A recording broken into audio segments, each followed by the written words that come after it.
اللہ پاک ہمیں آپ کو سب کو سچا پکا مسلمان بنائے. رمضان المبارک کے عظیم ساعتوں میں ہمیں زیادہ سے زیادہ عبادتیں کرنے کی توفیق عطا فرمائے. جن پر زکوٰۃ واجب ہے، فرض ہے، وہ اپنے زکوٰۃ کے مال ادا کرنے کے لیے ہمارے قادریہ نوریہ مدرسہ جو لڑکیوں کو چلتا ہے اس میں آپ حصہ لیں اور ثواب دارین حاصل کریں. اور جہاں بھی اپنے اہل سنت کے ادارے ہیں وہاں پہ آپ چندہ دیں، بد مذہبوں سے دور رہیں. سانپ کو دودھ نہ پلائیں. جانتے کہ سانپ کو جب دودھ پلاؤ گے تو کسی نہ کسی دن ڈسے گا ہی. آپ یاد رکھو، یقین رکھو، سانپ کو دودھ پلانے کا مطلب یہ ہے کہ کبھی گستاخ رسول کی مدد نہ کریں.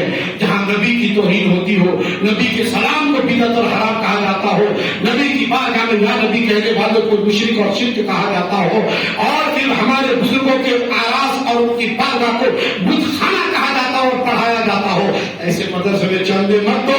ورنہ یقین رکھو سانپ کو دودھ پلانے کے مترادف ہوگا کہ جس طرح سانپ کو دودھ پلانے والا ہمیشہ سانپ کے کاٹے سے ہی مارا جاتا ہے، اسی طرح سانپ کو دودھ پلاؤ گے، گستاخ رسول کی حمایت کرو گے تو قیامت میں کے میدان میں تم جتنے بھی عمل رکھے جاؤ تمہارا رسول پوچھے گا کہ تم نے پیسہ وہاں ڈالا تھا جہاں میری خلاف بغاوت ہو رہی تھی. کیا وہ دکھاؤ گے؟ میں یہ نہیں کہتا کہ تم میرے طرف سے تم کو میں فکس بتا دوں کہ فلانا جگہ دے تو چلتا نہیں. اہل سنت کا بھی ادارہ ہے وہاں دو. سنیوں کی خدمت کرو. قسم خدا کی تمہارے پیسے سے اگر ایک بچہ ایک وقت کی روٹی کھا لے گا اور وہی بچہ اللہ اکبر کبھی کھڑے ہو کے مصطفیٰ جان رحمت پہ لاکھوں سلام، شام بزم ہدایت پہ لاکھوں سلام، وہ نبی کی بارگاہ میں سلام کرے گا اور روٹی کھلانے والوں کے گھر میں اللہ سلامتی نازل فرمائے گا. اس کا خیال رکھنا، اہل سنت کو ہی چندہ دینا، بد مذہبوں سے دور رہنا، اس لیے کہ یہ خدمت کا مہینہ ہے، یہ پیسہ ضائع نہیں ہونے دے گا کیونکہ ہمیں اور آپ کو ہر پل کا حساب دینا ہے. اللہ پاک ہم سب کو توفیق عطا فرمائے، جن کی سنت باقی لوگ ادا کر لیں. السلام علیکم.